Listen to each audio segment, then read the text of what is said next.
If he had just gone to his father, Nanda Baba, directly and said, I want to be a cowherd now, Nanda Baba could say, you can't even put on your own underwear. How will you graze the cows? So before he has to hear that, he decided that I'm going to show my independence and my abilities in this way. Although he is the only really independent being in all of existence. Right? In the first verse of Srimad Bhagavatam, it says, Tene Brahma Hridaya Adi Kaviya Muhyanti Yat Surya. Abhigya Swarat. Abhigya Swarat means he is the only real independent being in all of existence. But here he is trying very hard to prove that yes, he is now able to be independent because he can put on his clothes, and take a bath by himself. That's amazing. So what is he doing here? He's building up a resume, setting himself up for promotion. So he has to, show that he has experience, taking care of himself at least, So that is what he's trying to do here. So devotees work to develop love of God. But here, God is working to develop and establish love of the cows. His own name, Gopala and Govinda. Even the name of his own eternal abode we mentioned is Goloka.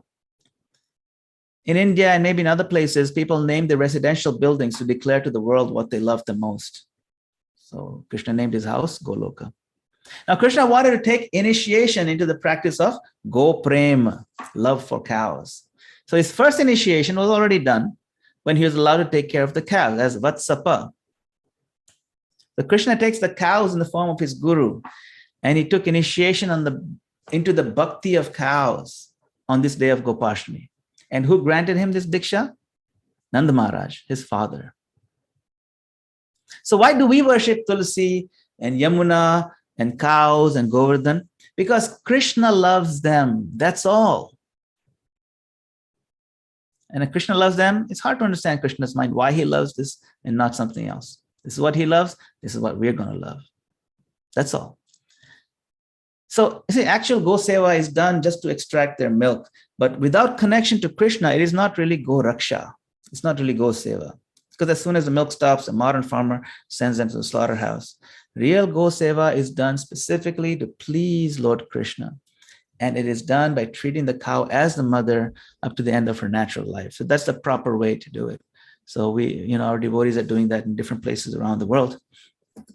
So one of the other reasons that Krishna takes the step of gradually moving out is to get the Vrajavasis used to this viraha, this idea of separation. Because if he just left Vrindavan and didn't come back after just spending all day at home, all day in Vrindavan, it'll be too much of a shock.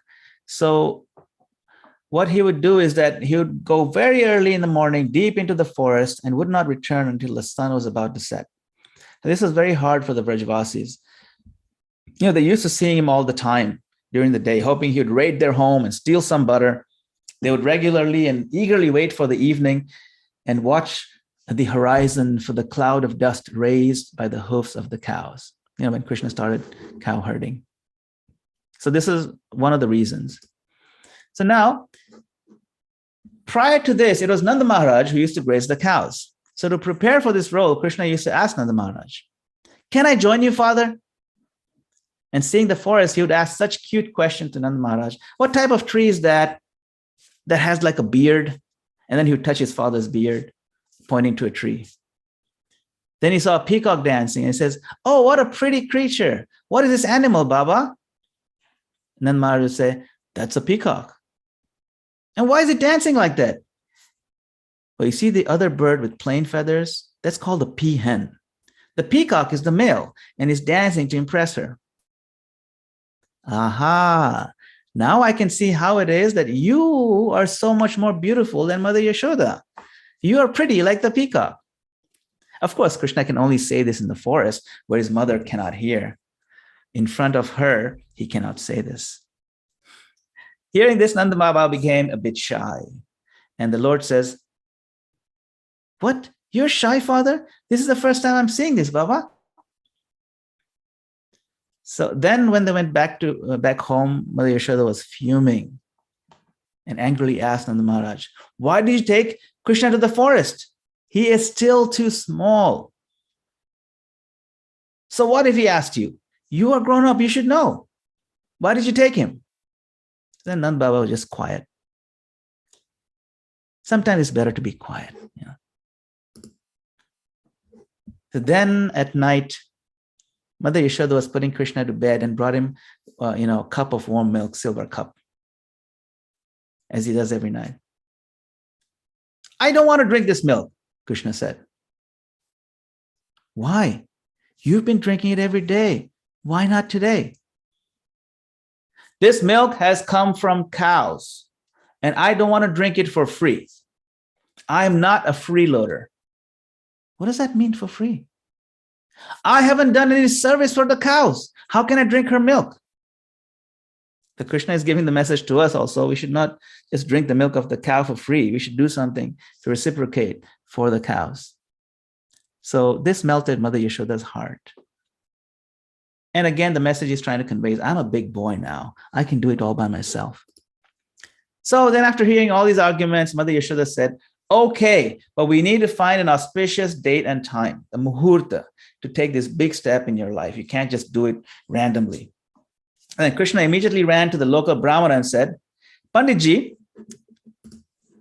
we need a muhurta for me to start grazing cows. And this muhurta needs to be tomorrow, ASAP. So Brahmana was like, look, you can't just do that. This needs to be calculated. You can't just force the date that you want. So then Krishna ran back to his house, grabbed a bunch of new saris and jewelry from his mother's collection. And he came back and he showed them to the Pandit's wife. He says, these Diwali gifts, it's just around the time of Diwali. He says, these Diwali gifts could be yours. So you go and straighten out your husband. It seems he's not interested. He's not interested in understanding the importance of practical priority. Tomorrow, he needs to come to Nanda Bhavan and declare that that's the best day for Gopashtami, okay? So then the next day, Panditji shows up and he says, according to the Panchanga, this calendar, the only practical muhurta comes after 10 years. And then Mother Yashoda felt relief. Oh, yeah. Thank Narayan, we will keep Kana at home, a little baby Krishna, for 10 years. And then Brahman continued, but there is one rare muhurta, and that is today. And Krishna was like, that is exactly what I was saying. So Yashoda said, nothing doing. We can wait for 10 years. So now all the while, all of the 900,000 cows of Nanda Maharaj were listening to this talk. And normally they're ready to go grazing with Nanda Maharaj. But this morning, not a single cow budged. They were not moving. They were expressing mutiny or kind of a strike. Panditji said, according to this Panchanga, these cows will only move when your Lala, Krishna, will play the flute. So then Krishna pulled out the flute, started playing, and only when he played the flute did the cows gradually start coming out and spreading out. So then Mother Yashoda reluctantly accepted that Krishna, I guess he has to start grazing the cows in the forest. She said, okay, but you have to wear shoes. I know it's a new concept for you, Krishna, but get used to it. If you go out in the forest, you have to wear shoes. It's like these pebbles and rocks, and you poke your delicate feet. And Krishna says, fine. If I have to wear shoes, then all the cows have to wear shoes. And 900,000 cows, and each cow has 4 feet. So, that's a lot. That's like 3.6 million shoes. So that was not practical. So hearing this, all the cows, what they did, they went all over Vraja and started stomping on the ground very hard and turned all the sharp pebbles into fine, soft dust, so that when Krishna's delicate feet touch it, his feet will not be hurt, and the beautiful lines in Krishna's lotus feet and the symbols will get imprinted very nicely in the dust of Vrindavan. So finally, the day of initiation came, and he got diksha into gocharan of the cows. And he was handed over these 4 items, part of this initiation. You got a danda, the cane, the bugle, which is the buffalo horn, a flute, of course, that he always has, and a rope. Sometimes you have to tie up the cows, So to see this diksha ceremony, the girls, the gopis, are not allowed. It's an all boys ceremony. They're not allowed to come and see it. They have to stay home. The initiation takes place a little far. But if you are in Vrindavan on this day of Gopashtami and you go to our temple, the Krishna Balaram temple, the ISKCON temple, you will notice that Srimati Radharani is dressed as a gopa in a dhoti, as a cowherd boy. Because on this day she dresses like this and she pretends to be Subal Sakha. She looks a bit like him and goes to attend this milestone event in Krishna's life in a secret way. So such is the importance and beauty of this special festival known as Gopashtami. So I'm going to stop sharing over here. I don't know how much more time we have. I can end over here. Thank you. Srila Prabhupada ki jai.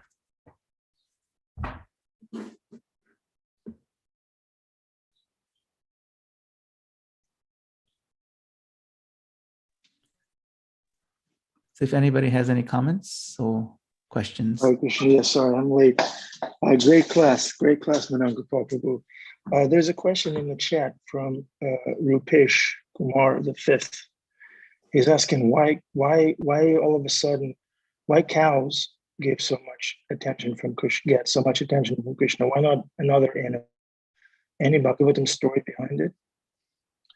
I don't know if there's a story behind it. There probably is. But you see, it's not that there was a time when Krishna didn't have cows or didn't have love for cows. It's not that there was a time that he decided, okay, there's 8,400,000 species. Let's the eeny, meeny, miny. Okay, we'll go with the cow. It wasn't that kind of decision, right? We have to think in terms of eternity and timelessness. So how we have to work backwards from what we see in the world here. In the world here, we see that there's so many creatures. There's goats, buffaloes, and there's cows, and there's pigs, and there's chickens. These are all, like what they call farm animals and sheep. But if we work backwards, we see, okay, if you observe the cows are considered among the probably most magical creature. Everything about the cow is just incredibly potent in a positive way. Cows are in the mode of goodness. In fact, if you're feeling saturated by the lower modes, if you spend some time with the cows, you'll gradually come up to the mode of goodness simply by being with their peaceful presence. The cows give milk. That's another magical substance. So these cows that we see here, they're modeled after the original cows in Golok Vrindavan. Everything the cow does. In fact, they did some study some years ago that if there's a pregnant lady and she spends, about an hour a week with cows during the pregnancy, the child never develops any sort of allergies. Nowadays, many children have so many allergies, but somehow the cow, they give off some anti-allergy, something that makes the humans stronger, humans more, and we drink the milk and so on. It makes us, gives us some nutrition in the brain that's good for higher understanding. So there's so many beautiful things about cows. And when I say we work backwards, means the reason why the cows are so magical is because they're modeled after the cows in the spiritual world, So it's not like Krishna picked the cows. They've always been there in the eternal Leela of the Lord. Great. Thank you, Jamuna Jaya. Oh, hold on. Here we go. Sorry. Yeah. Hare Krishna, wonderful class. The thing that hit me like a thunderbolt was this idea that the only independent being, Krishna, acts so dependent as a child, and then has to prove that I'm independent. And that's just something so very sweet and like amazing. And we are so dependent and we act like we're not. And here he's doing the opposite. So I love that part. And I also just love this idea of, and somebody put it in the chat, being too busy with festivals to be sad, that this is what we do. We just keep going, and that everything can be a cause for a festival. The Jodi and the wind, the everything can be a cause. And Krishna consciousness is so joyous because everything is a time to be festive. So thank you for reminding us of that. Hare Krishna. Hare Krishna. Thank you.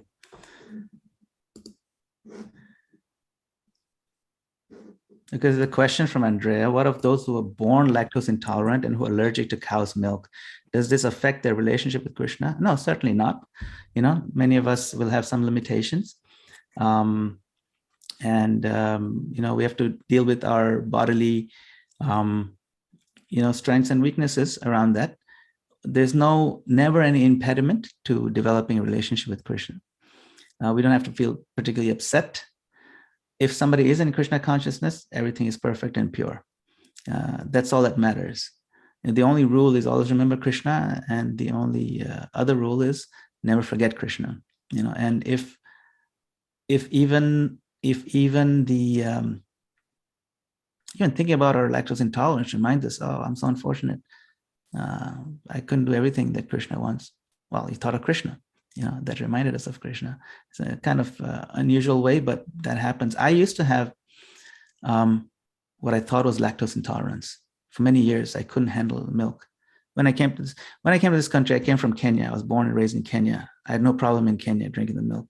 When I came here, started drinking the milk here. Within a few months, I just couldn't handle it. My stomach was so much in pain. But then after I switched to after I tried Gitanagri milk and some organic milk, I didn't have any problems. So I'm not saying that it works for everybody, but in my case, it turns out I was not lactose intolerant. I was just toxic chemical intolerant, because they do so much toxicity in the way they process the milk and how much they pump, into the cows, all kinds of hormones, antibiotics. So maybe that was what I was allergic to. So now I'm able to handle, little amounts of milk without too much problem. But some of us may be more severely allergic. But it's probably something to do with the unnatural way that we live. And then Bhima Prabhu is asking, what about the cruelty of the Western dairy industry? Yes, that is very unfortunate. Of course, Srila Prabhupada comments on that a lot, on how the cows are sent to slaughterhouse when they stop giving milk. He mentions that in some purports as well. So it is very unfortunate that's happening. Now within our movement, there are different schools of thought on how to deal with the fact that there's so much cruelty in the dairy industry. Many devotees are convinced that if we still take that milk and offer it to Krishna, it'll benefit the cows who gave that milk, because they get their milk got offered. And Srila Prabhupada himself was aware of some of the cruelty, and he would still take the milk. But then other devotees feel that we should take a stand and not support the dairy industry by giving them our money. And so both schools of thought have validity. I'm not going to, vouch for or support one school. They're both valid, in my opinion. So I'll just leave it at that.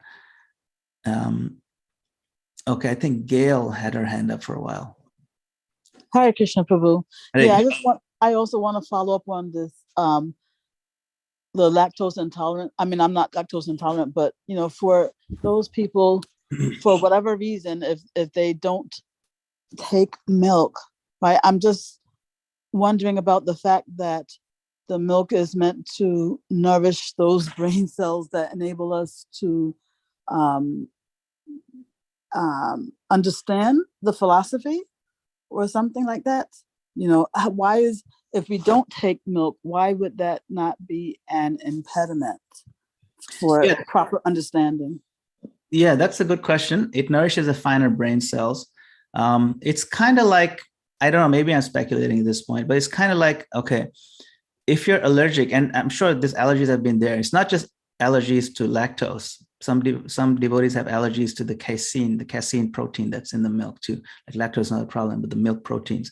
So in any case, there are many of us are not able to drink milk or don't have access to cow's milk. There in some countries or some places, or maybe economically, we don't have access to cow's milk. So that's all there.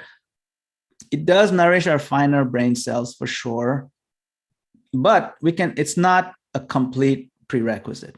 There is no impediment to bhakti. It's kind of like where there's a will, there's a way. If we don't have sufficient muscles to do certain things certain way, we can develop them some other way. That's my understanding. I don't think it's absolutely necessary. We don't take a vow during initiation that, no meat eating, no gambling, but I have to drink 2 cups of milk. That's not a requirement, right? I don't think any initiation requires us to vow to drink some milk. So it's okay from what I understand. Yeah. Okay, thank you, Prabhu. And Bhima Prabhu asked another question. And the calves sent to slaughter? Yeah, that's really unfortunate. In fact, we see, if you drive along some of these highways, you see these little plastic containers, looks like with a little cage, and they're so tiny, and they're just spotted all over. They're just dotting the landscape there. And I was curious what that is. And it turns out that they're little cages kept to keep the calves from moving around too much, and so why? Because if they move around too much, their muscles get stronger. And when the muscles are stronger, then their flesh isn't as tender. So then they slaughter those calves and they try to keep them soft and delicate. It's really gruesome. It's certainly unfortunate. So you can imagine how much, Krishna loves these cows so much, and here we are doing so many things to these, sweet, amazing creatures. So yeah, what is awaiting us is very heavy karma if we are engaged in that sort of activity. Okay. We have William, his hand is up. Sorry, I had on. Hare Krishna, Prabhuji. Hare Krishna. Thank you for this wonderful class. Just want to comment that this morning I really loved your presentation. It was just amazing, and so simple to follow. I missed a couple of it because I'm cooking for my children, but I'm going to go back to it on the YouTube, definitely. It's just so hard. These presentations, I was going on my Apple computer trying to do my own presentation this morning at 5 o'clock in the morning, and I was like, how does he do it? That was beautiful. It was just amazing. So Hare Krishna, Prabhuji, thank you so much for this presentation. Thank you so much. And Happy New Year. Happy New Year to you. Thank you, Prabhu. Hare Krishna. We have Bhima Prabhu with his hand up. Go ahead, Bhima Prabhu. Yes, Haribol Prabhu. I'd just like to say I'm feeling a little bit woozy because there was an overload of sweetness. It was. I couldn't believe it. I turned on the class and it was all about Krishna and the calves and the cows and the festivals and just sweet, sweet, sweet. On the other side of the coin there, of course. That is troublesome to me in regards. Am I still here? Francesca? Go ahead. It is troublesome. I've had firsthand experience viewing what happens in a dairy, growing up around a dairy, seeing what happens to the calves. I was a young child in Maine, and we were surrounded by dairy fields, and we played with the cows in the fields all day long. So when I found out that Krishna was a cowherd boy, when I first met Radhanath Maharaj, and I looked into the pastimes, and I always hankered to go back to those days because it was bucolic, it was dreamy to run in the fields all day. And we used to climb on the fences and jump on the cows' backs, and the cows used to wander into the swamps because they knew that in order to get off their back, and they would stand in the middle of the swamp, and in order to go anywhere, and they wouldn't listen to us, they certainly wouldn't giddy up, and we would have to slide off their back into the swamp and then go home and get strapped by our mothers. But the experience, of course, was what was going on with the calves. And I'm very troubled. I don't take any dairy. I love dairy. I love cheese, butter, but I won't take anything because I don't want to be supportive of the industry. It's crueler than the meat industry. You know, it's much crueler than the meat industry, which raises a cow grass-fed or something, and then, you know, the slaughter is over with just like that. Whereas the dairy industry, every calf that is born of a mother cow that produces, and they artificially inseminate those mother cows in order to keep their milk bags full. They have to do it yearly, and every year that mother loses her calf, and that calf is given a horrible short life. And I just don't think that any devotee should be engaged in taking any milk under any circumstances, unless, of course, it's ahimsa milk. I feel very vehemently, having had firsthand experience. What's your take on that? Because I hear a lot of devotees say, "Whoa, if you offer it, then that cow gets benefited and stuff." And that, to me, seems like a poor excuse. So I would really love to defer to your judgment in this. Hare Krishna. Hare Krishna. Yes. So thank you. Like I mentioned earlier, there are many devotees who strongly feel that, you know, we should not drink any dairy. And then there are other devotees who feel the other way, that there's not much we can do to stop this. So let us do whatever we can to save at least help the cow spiritually. So those two are there. Those devotees do take the example of Srila Prabhupada, who was made aware of some of the cruelty, but Srila Prabhupada did continue drinking the milk. So I'm not going to lean either way. I myself take ahimsa milk from Gita Nagari. So I do like to support Gita Nagari. I spent years at Gita Nagari seeing the cows. So it means a lot to me as well.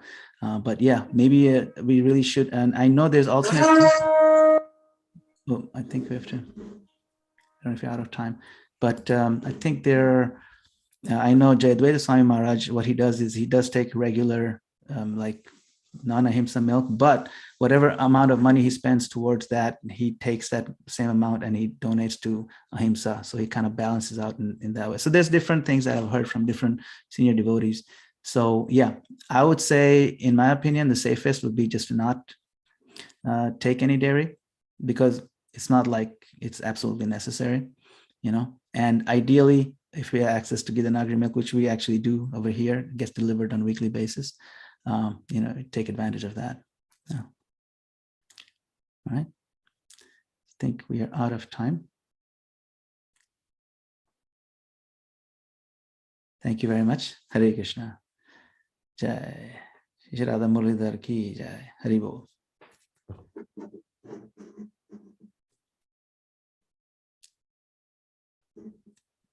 Okay.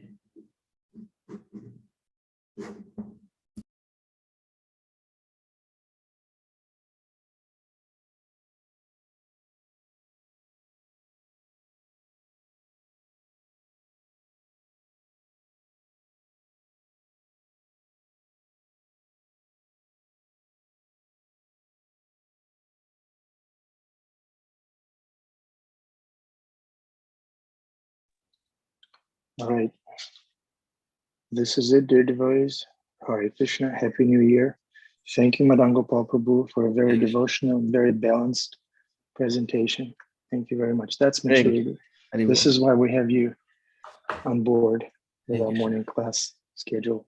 Hare Krishna. Thank you. Okay. Any afterglow contributions at this point?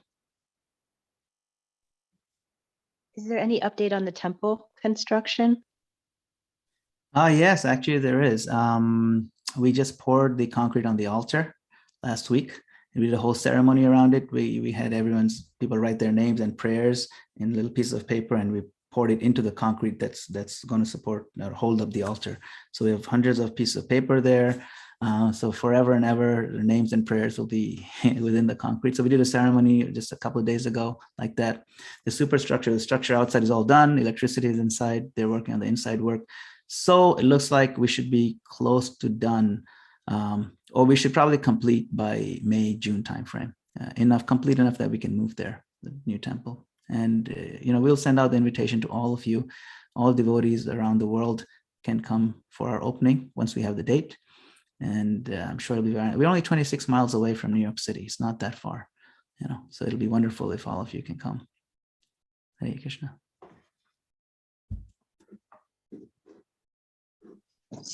Yeah, Madam Gopala, we're all going to come visit. Yes, please do. For our If prayers. even now you can come and visit to see where it's progressed. We Yeah. can give you a little tour of where we're at. So whenever you like. Haribol. Anyone else has anything to say in glorification of Krishna? Adipusha Prabhu? Yeah, Hare Krishna. Yeah, Krishna is so wonderful that he's giving us this example of how to live in this world. The cow is providing milk that produces cheese and butter and ghee, and the bull is providing strength to plow the fields and grind the grain, and even the cow dung and the cow urine are medicinal and healing and nourishing to provide fertilizer for the earth so that we can grow vegetables and other things. And it's really a perfect arrangement. And Krishna is also showing us that the care of the cows is a loving exchange, showing our appreciation for what Krishna has given. And like the Amish people, they have this system where if they're going to punish the children, the punishment they give is they take away their chores. You ever hear that? Can you hear me? Can you hear me? Yes, Prabhu. They take away the chores. Yeah. Yeah, the punishment is you can't milk the cows today. So they actually relish these activities that are in the material world. We have Bhoga Tiyaga. The people go to work, nose to the grindstone, shoulder to the wheel, get up early, drive down to the city to get in your job and this and that. And whereas like the devotees, their service and their enjoyment is the same thing. And we mentioned this before, the Gurukul. We were just talking to Kipa Jayal the other day, and he was telling me, his experience in the Gurukul, where they would work with the oxen, taking them out into the forest to get firewood. They would milk the cow. They would grow the garden. They were making the fire to cook. The children in the Gurukul were cooking breakfast and cooking lunch and offering artik to the deities and giving class and leading kirtan. And the whole system was there and everything they did was like play. They actually relished can I lead kirtan today? Can I milk the cow today? I'm going to work in the garden, and taking the oxen out to go get the wood in the forest. And it was like, it's a lifestyle. It's not just some patchwork thing that you have to do, and then you get drunk on the weekend to recover from your austerities in the office. That the activities of maintenance by Krishna's perfect arrangement, by Krishna's wonderful arrangement, are very sweet and beyond the mode of goodness, especially if it's all centered around service to Krishna. How wonderful is Krishna? I can testify that no matter how hard the work is, if it's done in the service of another living being like a cow or a horse, it's no longer work. It's a labor of love. And Prabhupada really he said he only had one regret, and that is establishment, a more firmly established Varnashram Dharma. That is the devotees learning how to be self-sufficient. He really wanted that to happen. So I think that we should all be thinking that for the future, we should try to bend towards self-sufficiency, eventually trying to retire or spending later years in the farming communities, helping the farming communities, becoming part of it. There is nothing more enlivening. If anybody needs to wonder why Krishna loves the cows, go out and spend some time with cows and you will realize why Krishna loves the cows and the horses and everybody else who's running around. That's all I had to say. I came to that realization over the past decade of, becoming a farmhand myself. So, and once again, that class was very sweet. I'm just now recovering from the hangover. The New Year's hangover everybody's having. Yeah. Ours is a little bit different. You know? Thank you, Bhima Prabhu. I am moving into your farm for my retirement. If you need a simple worker, I'm available. Let me know. Can hear you. I can take care of your dogs. I can ride your pony. That's my service. Okay. Hare Krishna, Hare Rama. Love you all, dear devotees. Thank you so much for being part of this community. It gives us structure. It gives us nectar. It sustains us. And yeah, let's come again tomorrow. Srimad Bhagavatam never ends. Srimad Bhagavatam ki jai. Srila Prabhupada ki jai. Devotional dairy industry ki jai. Hare Krishna. Hare